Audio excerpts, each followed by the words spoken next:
we want to save time. There will be no time for consecutive translation. I also want to say a few words about myself.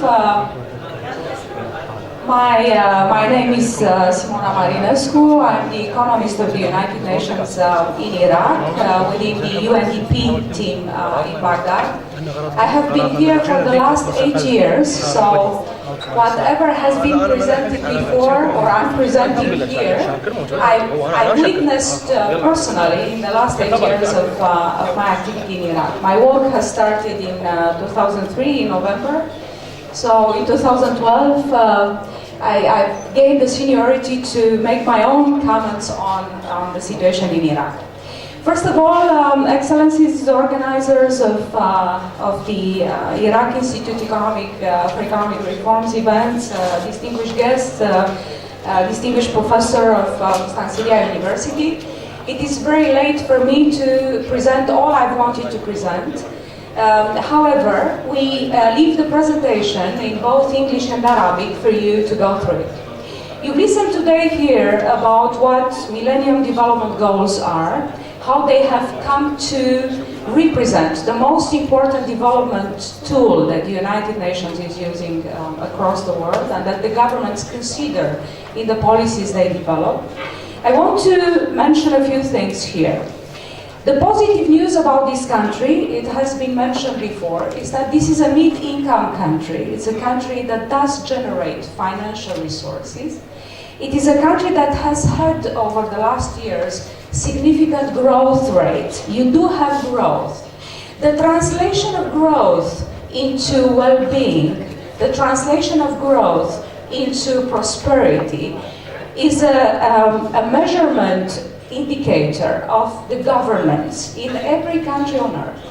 If the governments deliver or they do not deliver their social contracts, we can see and measure through the human development indicators, through the achievement, the completion of Millennium Development Goals as they have been set out by the United Nations.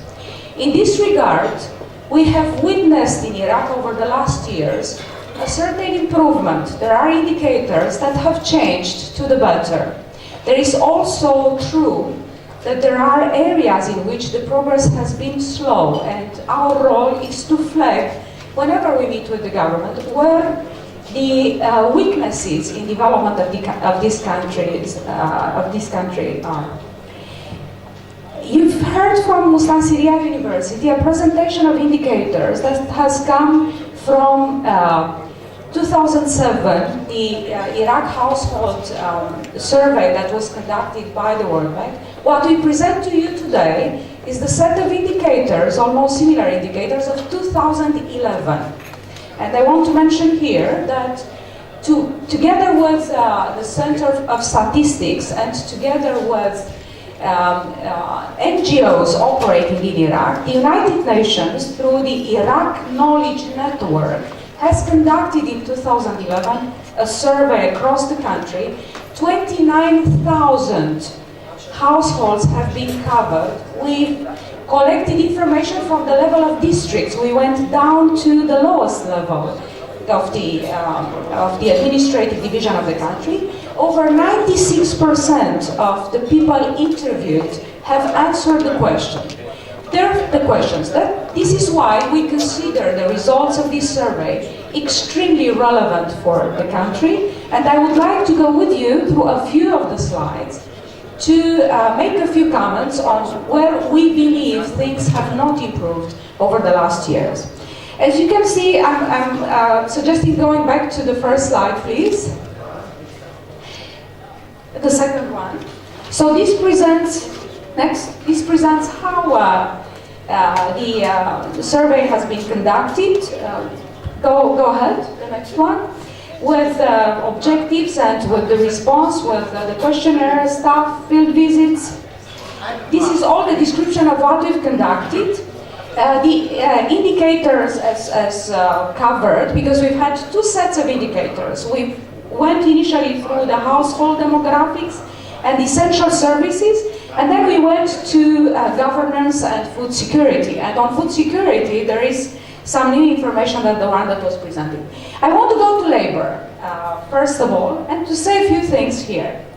The bad news in this country is that the employment participation rate of people, the labor force, how many from the age group 15 to 64 who are demographically active are actually seeking jobs or holding jobs. And in this regard, we've had a drop of the indicator. We speak today about 44% of the demographically active population is actually seeking jobs, which means only 7.9 million. You have 31 million people for whom only 7.9 are working or ready to work, which is not a good news. And what I want to mention here, you could see that the drop is in the labor employment for women, which means that, so from 20% in 2003, today only 13% of women are actually seeking jobs or working. Of course, for women in this country, there will always be a choice whether they want to work or they do not want to work. What we sense, though, through the questions, is that most of the women consider that jobs outside the state are not safe, are not secure, from many points of view, and I'm sure you know what I'm talking about. So 72% of male in this age group are job holders or seeking jobs, and the government provides 40% of the jobs in this country, which is not good news either. And we also see a trend of increasing the jobs that the state is offering. Every single year, for instance, in 2012, over 2.7 million people work with the government.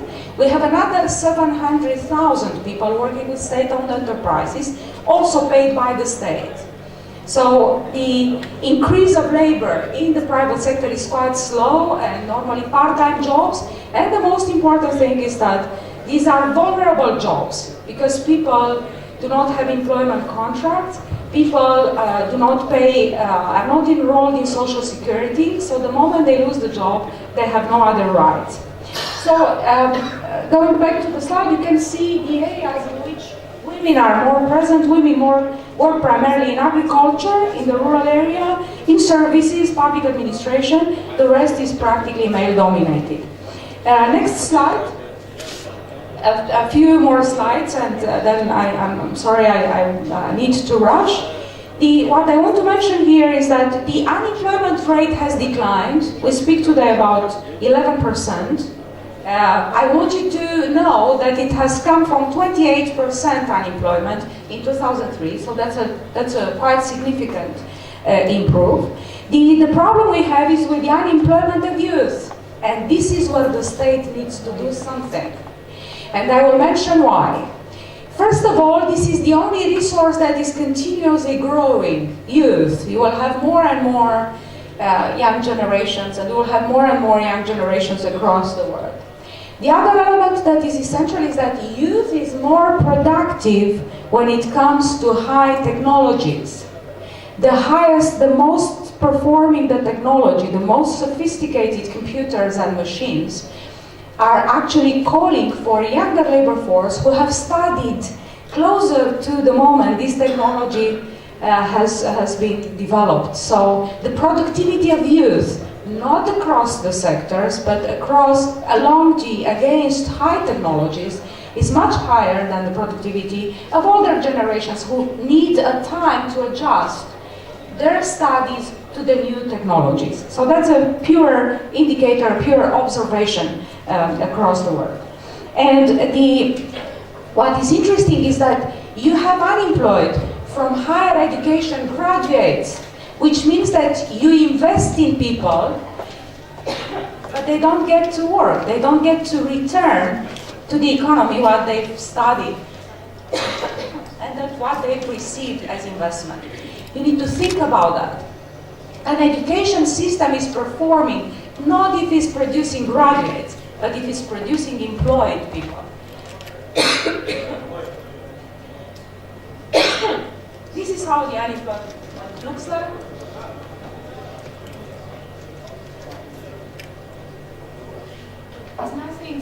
It's nothing special for you to see the areas with the highest unemployment.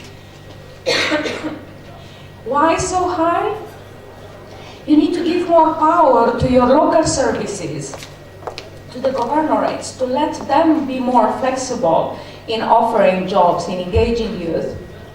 A centralized policy for unemployment makes sense in terms of policy, but in terms of action, it should be decentralized. Essential services, access to electricity, not good news. Some improvement, not much. The problem is that even if you're giving more and more electricity to people, the demand is growing. You have investors coming in, they need electricity. So to be able to cope with this increasing demand is something that you need. The government is working on a 20-year-old strategy, hopefully for energy. Hopefully that will be soon ready and reflected in your budget. In red, you have how many households are using electricity from the station, from the power station. You can see Ninawa is not very well placed in terms of access to electricity. Najaf as well. I just want to mention that Basra has been very unhappy to see that they are mentioned with 19 hours per day electricity supply, because they believe that that's not reflecting the reality. We continue to collect data. This is not a one-time exercise. We continue to collect data to show the government where the delivery of services is. Drinking water, that's where we stand on drinking water. You can see that in the rural area, only 47% of the rural population have access to the public network, and a bit better in the urban area. The perception is the problem. Only 38% of the households actually are considering the quality of drinking water good. So that shows that the satisfaction of people with those services is also a problem. It's not only the coverage. This is the map, how things look like. You will have the possibility to get into the data from the site. Sanitation is not much improving, and we are a little bit concerned. We speak about only 30% of the households with access to public sanitation, and out of whom 9% of poor households. So that's a very, very worrying indicator. So that's the map. So for each indicator you have the data and then the coverage, and you can see where things are looking better, and where Muthana, for instance, is one of the governorates with the lowest access to public networks for sanitation. Health is also a major concern. It's about access to services, to medical services, and then of course the perception of quality of the services. I'm not saying much here to tell you that there is a lack of equipment or of doctors. The problem is how the government responds to that, how the government gives the possibility to doctors to actually have the satisfaction of working in the health system of this country, and to come up with alternative sources for funding, possibly a health insurance system. Very, very quickly, a few more words. Housing remains a major concern, and is about the access to housing, is about the quality of housing. You can see that apart from the fact that there is an absence of housing units, you also have a problem of crowded housing units, overcrowded, in which you have too many people living in the same housing unit and accessing poor support services for the housing provision. Solid waste collection. That you can see it's a major problem in the rural area. That affects the environment. The environment is one of the Millennium Development Goals indicators. And going to food, because there was and I'm sorry, Dr.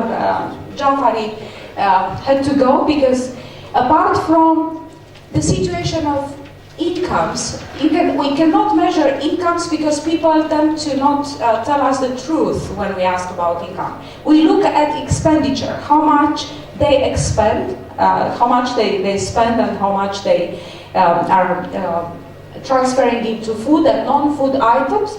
So that's the situation of the average expenditure per governorate, as you can see here. We have in Suleimania, obviously, a better capacity of the households to spend, versus Dhikar, that seems to be the poorest in terms of what people can afford. That's the percentage of people in the lowest income group across the country. You can see that Muthana and Ninawa remain, and Dhikar as well, with the lowest spending capacity per household. Here is the composition of what people are spending for, and I want you to know that we measure the improvement in life looking at how much people pay for food. Now the spending for food has decreased to 34.5% out of 35 a few years ago, and out of 46 in 2004 when another study was conducted. That doesn't mean that people eat less. The eating behavior doesn't change that quickly. That means that they have a better income, so what they spend for food as a share of total spending is much lower. And then expenditure patterns, you can see